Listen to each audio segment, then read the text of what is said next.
ಎಲ್ರಿಗೂ ಸಹ ನಮಸ್ತೆ. ಬಿಗ್ ಬಾಸ್ ಅಗ್ನಿ ಪರೀಕ್ಷೆಯಲ್ಲಂತೂ ಈಗ ತುಂಬಾ ರೋಚಕವಾಗಿ ಇರುವಂಥದ್ದು.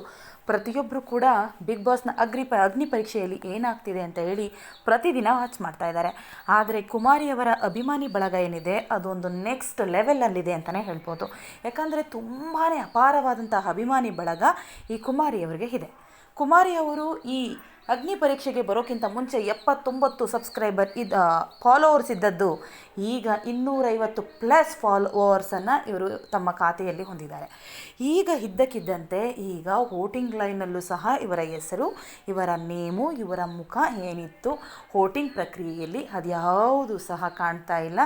ಡೈರೆಕ್ಟಾಗಿ ಎಕ್ಸಿಟನ್ನು ಮಾಡಿಬಿಟ್ಟಿದ್ದಾರೆ. ಅಂದರೆ ಈ ವೋಟಿಂಗ್ ಲೈನಲ್ಲಿಂದ ತೆಗೆದ್ರು ಅಂತ ಹೇಳಿದ್ರೆ ಇವರಿಗೆ ಇನ್ನು ಮುಂದೆ ಯಾರೂ ಸಹ ವೋಟನ್ನು ಹಾಕೋದಕ್ಕೆ ಸಾಧ್ಯ ಇಲ್ಲ.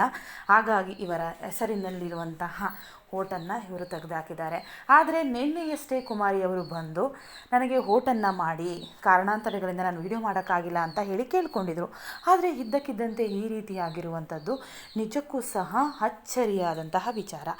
ಇವರು ಜಯಪ್ರಕಾಶ್ ಅವರು ಕೂಡ ಒಂದು ವಿಡಿಯೋದಲ್ಲಿ ಹೇಳಿರ್ತಾರೆ, ಕಾರಣಾಂತರಗಳಿಂದ ಅವರು ಕುಮಾರಿಯವರು ಹೊರಗಡೆ ಬಂದಿರ್ತಾರೆ. ಈ ವಿಚಾರವನ್ನು ಕೇಳಿದ್ರೆ ನಿಮಗೂ ಸಹ ಬೇಸರ ಆಗುತ್ತೆ, ಅದೇನು ಅಂತ ಹೇಳಿ ಹೇಳೋದಕ್ಕಾಗೋದಿಲ್ಲ, ಎಪಿಸೋಡನ್ನು ನೀವು ನೋಡಿ ತಿಳ್ಕೊಬೇಕಾಗುತ್ತೆ ಅಂತ ಹೇಳ್ಕೊಂಡಿದ್ರು. ಆದರೆ ಇದ್ದಕ್ಕಿದ್ದಂತೆ ಈ ಕುಮಾರಿಯವರು ಈ ರೀತಿಯಾಗಿ ಬಿಗ್ ಬಾಸ್ ಮನೆ ಅಗ್ನಿ ಪರೀಕ್ಷೆಯಿಂದ ಹೊರಗಡೆ ಬಂದಿದ್ದು, ಯಾಕೆ ಅಗ್ನಿ ಪರೀಕ್ಷೆಯಿಂದ ಹೊರಗಡೆ ಬಂದರು, ಹಾಗೆ ಈಗ ಇದ್ದಕ್ಕಿದ್ದಂತೆ ಇವರ ಹೆಸರು ಕಾಣಿಸ್ತಾ ಇಲ್ಲ, ಎಲಿಮಿನೇಟ್ ಆಗಿರುವಂತಹ ಸೂಚನೆ ಕಾಣಿಸ್ತಾ ಇರುವಂಥದ್ದು ತುಂಬಾ ಇದು ಬೇಸರದ ವಿಚಾರ. ಡೈರೆಕ್ಟ್ ಎಂಟ್ರಿ ಏನಾದರೂ ಬಿಗ್ ಬಾಸ್ ಮನೆಗೆ ಇವರಿಗೆ ಇದೆಯಾ ಏನು ಅನ್ನುವಂಥದ್ದು ಯಾವುದು ಕೂಡ ಸುಳಿವೇ ಕೊಡದೆ ಬಿಗ್ ಬಾಸ್ನ ಅಗ್ನಿ ಪರೀಕ್ಷೆಯಿಂದ ಇವರ ಹೆಸರನ್ನು ತೆಗೆದುಹಾಕಿದ್ದಾರೆ. ಆದರೆ ವೋಟಿಂಗ್ ಮಾತ್ರ ಇವರಿಗೆ ಭರ್ಜರಿ ಸಂಖ್ಯೆಯಲ್ಲಿಯೇ ಬಿದ್ದಿದೆ ಅಂತ ಹೇಳಿ ಪ್ರತಿಯೊಬ್ಬರಿಗೂ ಸಹ ಗೊತ್ತಾಗ್ತಾ ಇದೆ. ಸ್ಟಾರ್ ಕಂಟೆಸ್ಟೆಂಟ್ ಆಗಿದ್ರು, ಹಾಗೆ ಎಲ್ಲರ ಜನ ಮನಸ್ಸನ್ನು ಇವರು ಗೆದ್ದಿದ್ರು. ಆದರೆ ಏನಾಗುತ್ತೆ ಏನು ಅಂತ ಹೇಳಿ ಎಪಿಸೋಡನ್ನು ನೋಡೋದಕ್ಕೆ ಎಲ್ಲರೂ ಸಹ ಕಾತರದಿಂದಿದ್ದಾರೆ.